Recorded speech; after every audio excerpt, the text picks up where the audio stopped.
ओम शांति। 28/4/1974 की अव्यक्त मुरली। हेडिंग है स्थूल के साथ साथ सूक्ष्म साधनों से ईश्वरीय सेवा में सफलता। लास्ट सो फास्ट सर्विस के साधन बतलाते हुए मुरली मनोहर शिव बाबा सर्विसेबल पांडवों से बोले, आज के इस संगठन को कौन सा संगठन कहेंगे? इस संगठन की जिम्मेवारी की विशेषता क्या है? क्या आपने इन सब बातों को अपनी संगठन में स्पष्ट किया है? क्या जिम्मेवारी मिली है या ली है? क्या अपनी स्थिति को उच्च और परिपक्व बनाने की जिम्मेवारी मिली है या ली नहीं है? क्या ऐसा मानते हो कि मेमोरेंडम बनाने की जिम्मेवारी ली है और अपनी स्थिति बनाने की जिम्मेवारी मिली है? आजकल के समय के अनुसार मुख्य जिम्मेवारी कौन सी है? ईश्वरीय सेवा के तो भिन्न भिन्न साधन और स्वरूप होते जा रहे हैं और आगे चलकर और भी होंगे, लेकिन लास्ट इज फास्ट का साधन और स्वरूप कौन सा है? विचार तो बहुत अच्छे निकाले हैं, बोर्ड भी लगावेंगे, फिल्म भी बनावेंगे, मेमोरेंडम भी बनावेंगे, शमशान और गांवों में भी जावेंगे, यह सब ज्ञापन तो करेंगे ही, लेकिन अपने मस्तक पर कौन सा बोर्ड लगावेंगे? अपने इस मुख द्वारा व स्वरूप द्वारा विश्व की हर आत्मा को कौन सा और कैसे मेमोरेंडम देंगे? अपने दिव्य अलौकिक चरित्र और शुभ चिंतन द्वारा और हर्षित मुख के चित्र द्वारा कौन सी अलौकिक फिल्म दिखावेंगे? क्या आप एक ही फिल्म तैयार करेंगे या ये इतनी सब मधुबन वरदान भूमि से चेतन एवं अलौकिक फिल्म बन निकलेंगे? अगर इतनी सब फिल्म हर स्थान पर लोगों को दिखा सको तो क्या यही लास्ट सो फास्ट सर्विस नहीं?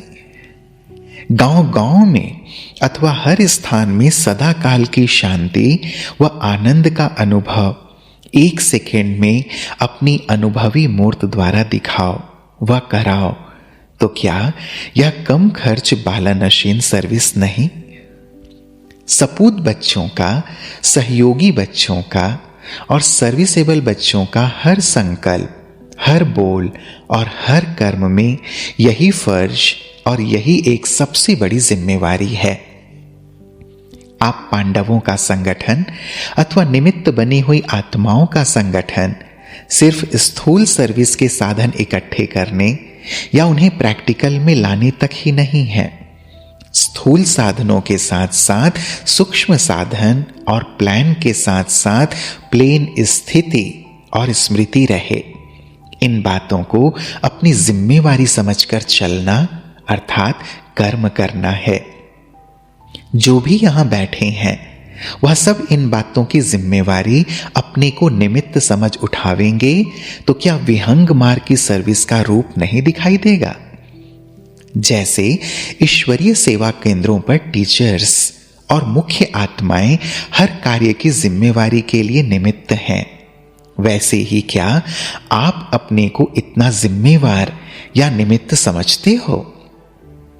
जैसे हर ईश्वरीय मर्यादा को पालन करना और कराना टीचर्स की एक जिम्मेवारी है, क्या आप अपने को हर ईश्वरीय मर्यादा के अंदर चलने के निमित्त समझते हो या ऐसा मानते हो कि यह टीचर्स और दीदी दादी ही का काम है? टीचर्स से भी पहले यह जिम्मेवारी आप निमित्त बने हुए पांडवों की है, क्योंकि विश्व के आगे चैलेंज की हुई है कि घर गृहस्थ में रहते कमल पुष्प के समान न्यारे और प्यारे रहने की, कीचड़ में रहते कमल अथवा कलयुगी संपर्क में रहते ब्राह्मण इस चैलेंज को प्रैक्टिकल रूप में लाने के निमित्त हैं, न कि टीचर्स। यह पाठ पांडवों का है अथवा प्रवृत्ति में रहने वालों का है। टीचर्स के पास पहुंचने से पहले सैंपल के रूप में आप हो। सैंपल को देखकर ही व्यापार करने की हिम्मत व उल्लास आता है। ऐसे ही हर बात में निमित्त बन चलने का क्या अपना पाठ समझकर चलते हो? कई टीचर्स के पास आते हैं, सुनने के बाद पूछते हैं कि ऐसा कोई प्रत्यक्ष रूप दिखाओ, यह संभव है अथवा नहीं, इसकी मिसाल मांगते हैं। तो टीचर्स से ज्यादा रिस्पॉन्सिबल कौन हुए? टीचर्स की मर्यादाएं अपनी हैं, लेकिन आप लोगों की मर्यादाएं टीचर्स से कोई कम नहीं है। अमृत वेले से लेकर जो सर्व मर्यादाएं स्मृति, वृत्ति, दृष्टि और कृति सबके प्रति बनी हुई है, तो क्या वे सबकी बुद्धि में सदा स्पष्ट रहती हैं? क्या हर संकल्प को मर्यादा प्रमाण प्रैक्टिकल में लाते हो? यह है प्रैक्टिकल स्वरूप में लास्ट और फास्ट सर्विस का साधन। पहला चैलेंज जो आज तक ना कोई कर सकते हैं और ना करेंगे, वह फर्स्ट चैलेंज कौन सा है? फर्स्ट चैलेंज है प्यूरिटी का। संपर्क और संबंध में रहते संकल्प में भी इसी फर्स्ट चैलेंज की कमजोरी ना हो। फर्स्ट वायदा कौन सा है? वह यही है ना कि और संग तोड़ एक संग जोड़ेंगे, अथवा तुम ही से खाऊं तुम ही से, अथवा मेरा तो एक दूसरा ना कोई। बात तो एक ही है। जो फर्स्ट वायदा और फर्स्ट चैलेंज है, वे दोनों एक दूसरे से संबंध रखते हैं। इन दोनों के ऊपर कितना टेंशन रहता है? इस पहली बात का ही टेंशन रहता है। इसी युद्ध में तो महारथी नहीं होना। महारथी का अर्थ टेंशन में रहना नहीं है, बल्कि सदा अटेंशन रहे। सबसे पहला प्रभाव इस विशेष बात पर है, क्योंकि यही असंभव को संभव करने वाली एक बात है। क्या पहला प्रभाव करने की पॉइंट मजबूत है, या अब तक भी संस्कारों से मजबूर हैं? जो स्वयं के भी संस्कारों से मजबूर हैं, वे अन्य को उनकी मजबूरियों से स्वतंत्र कर सकें, यह सदा काल के लिए नहीं हो सकता। टेम्परेरी प्रभाव तो पड़ सकता है, लेकिन चलते चलते फिर उन आत्माओं में भी मजबूरियों की लहर उत्पन्न होगी। इसलिए इस संगठन को जिम्मेवारी सबसे पहली यह है, सर्व मजबूरियों को हटाना है, पहले स्वयं की और फिर संसार की। फर्स्ट चैलेंज में इंचार्ज बनो। यह है जिम्मेवारी। बाप दादा भी और संसार की सर्व आत्माएं भी यह नवीनता व विशेषता देखना चाहती हैं। आगे चलकर जितनी सर्विस के साधनों द्वारा सर्विस को बढ़ावेंगे, वह मैदान में प्रसिद्ध होते जावेंगे। वैसे हर प्रकार के लोग आपकी हर बात को मंत्रों द्वारा व अपनी सिद्धियों द्वारा चेक करने की चैलेंज करेंगे। संकल्पों को व कर्मों को भी करने के लिए आपके पीछे सीआईडी होंगे। ऐसे ही सहज थोड़ी मानेंगे। बिना प्रूफ और प्रमाण के बुद्धिमान लोग मानने के लिए तैयार नहीं होते। चैलेंज करने के साथ साथ वह सर्विस के स्थूल साधनों के साथ साथ क्या ऐसी तैयारी कर रहे हो? माइंड कंट्रोल का एग्जामिनेशन लेंगे। ऐसे नहीं योग में बैठते समय चेक करेंगे, विशेष परिस्थिति के समय माइंड कंट्रोल व स्थिति की चेकिंग करेंगे। माया के सीआईडी ऑफिसर कम नहीं होते। तो ऐसी तैयारी करने की जिम्मेवारी व स्वरूप बन सैंपल रूप में आगे आने की जिम्मेवारी इस ग्रुप की है। तब तो पांडवों की यादगार ऊंची दिखाई है। ऊंची स्थिति का प्रमाण यादगार है। दूसरी बार जब आओ तो इस बात में पास विद ऑनर बनकर आओ, तब कहेंगे पांडव सेना। अभी तो एक ही टॉपिक और एक ही सब्जेक्ट दे रहे हैं। इसको ही एक रस स्टेज तक लाओ तो ऑफरीन देंगे। सहज है ना? कितने समय से मेहनत कर रहे हो? जन्म से? जो जन्म से ही प्रयत्न में लाने वाली बात है, क्या वह मुश्किल लगती है? औरों को कहते हो अपना जन्म सिद्ध अधिकार प्राप्त करना क्या मुश्किल है? ऐसे ही ब्राह्मणों का पहला धर्म और कर्म जो है वह करना क्या ब्राह्मणों के लिए मुश्किल है? मरजीवा बन गए हो ना, या कि मरकर जिंदा हो जाते हो?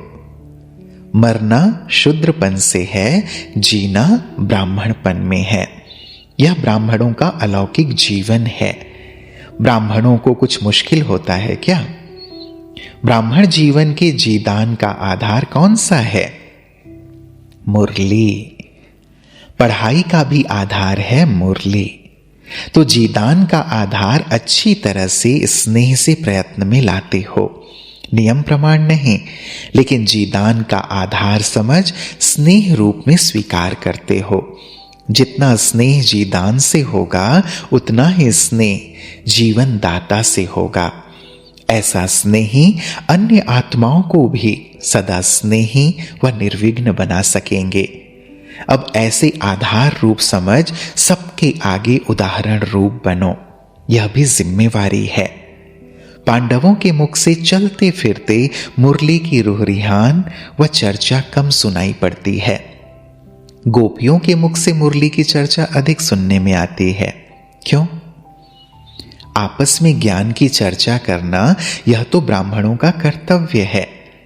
जिस बात में जिसकी जो लगन होती है उसके लिए समय की कमी नहीं हो सकती। तो इन दो बातों पर ध्यान रखो, एक तो प्योरिटी, दूसरा जीदान का महत्व। सूक्ष्म साधन के लिए अलग समय की आवश्यकता नहीं है। जैसे दुनिया के लोगों ने गृहस्थ और आश्रम को अलग कर दिया है और आप लोग दोनों को मिलाकर एक करते हो, वैसे स्थूल और सूक्ष्म साधनों को अलग करते हो, इसलिए प्रत्यक्ष फल नहीं मिलता। दोनों ही साथ साथ होने से प्रत्यक्ष फल देखेंगे। वाणी के साथ साथ मनसा चाहिए और कर्म के साथ साथ भी मनसा चाहिए, क्योंकि अभी लास्ट टाइम है ना। लास्ट टाइम में जो भी श्रेष्ठ अस्त्र शस्त्र होते हैं वे सब यूज किए जाते हैं। अगर यह सब पीछे करेंगे तो टाइम बीत जाएगा। जब अष्ट शक्तियों को साथ साथ सर्विस में लाओगे तब ही अष्ट देवता प्रसिद्ध हो जावेंगे, अर्थात स्थापना का स्वरूप स्पष्ट दिखाई देगा। ऐसे नहीं कि पहले स्थूल करके फिर पीछे सूक्ष्म करेंगे, नहीं, साथ साथ के सिवाय सफलता नहीं। अच्छा, ओम शांति।